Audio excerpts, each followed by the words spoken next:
Installation and operation for dual-pulse MIG welding machine. Let's first introduce its structure. This is a water-cooled wire feeder, which can hold a 15 kg welding wire spool. This is the welding power source, which is also the core equipment we operate. This is the water tank. This is a trolley stand for holding gas cylinders. Installation. Insert the water inlet and outlet pipes on the back of the welding machine into the interface on the back of the welding machine, respectively. Connect the positive wire of the wire feeder cable to the red port and tighten it. Connect the wire feeder signal control cable to the interface and tighten it. Connect the heating gas gauge to the gas cylinder and plug the power cord into the back of the welding machine. Inject pure water or water containing antifreeze until the water level reaches the green zone.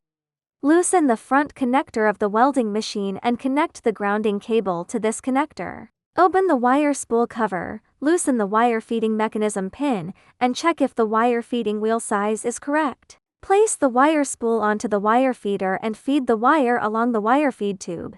Insert the welding torch connector into the wire feeder connector and tighten the retaining ring. After tightening, engage the fixing pin of the wire feeding mechanism. Insert the inlet and outlet pipes of the welding torch into the wire feeder respectively. Connect the 3-phase power cables to the main circuit and ground the ground wire. Turn on the main circuit switch. Turn on the switch on the back of the welding machine. Turn on the gas cylinder switch. Press and hold this button to check if the gas is normal. Adjust the gas regulator to observe the gas flow rate. Press and hold this button until the welding wire is fed out of the welding torch. Close the wire feeder cover. First select the welding wire diameter. Select welding process according to the material being welded. Select welding process according to the material being welded. Next is the welding function selection, which includes pulse, DC, MMA, TIG, and gouging. Adjust the welding current and welding voltage on the wire feeder respectively.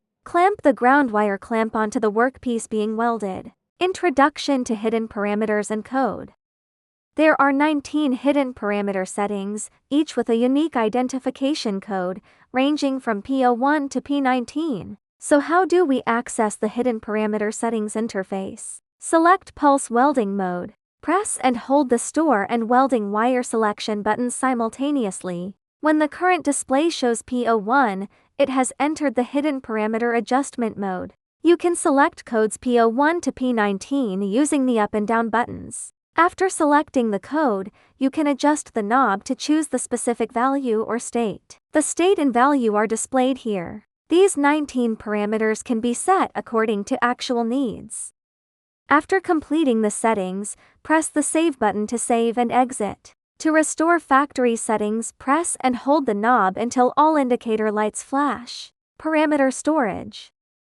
Click Save, and a prompt text code will be displayed here, while the storage process serial number is displayed here. 3 text codes frequently appear here.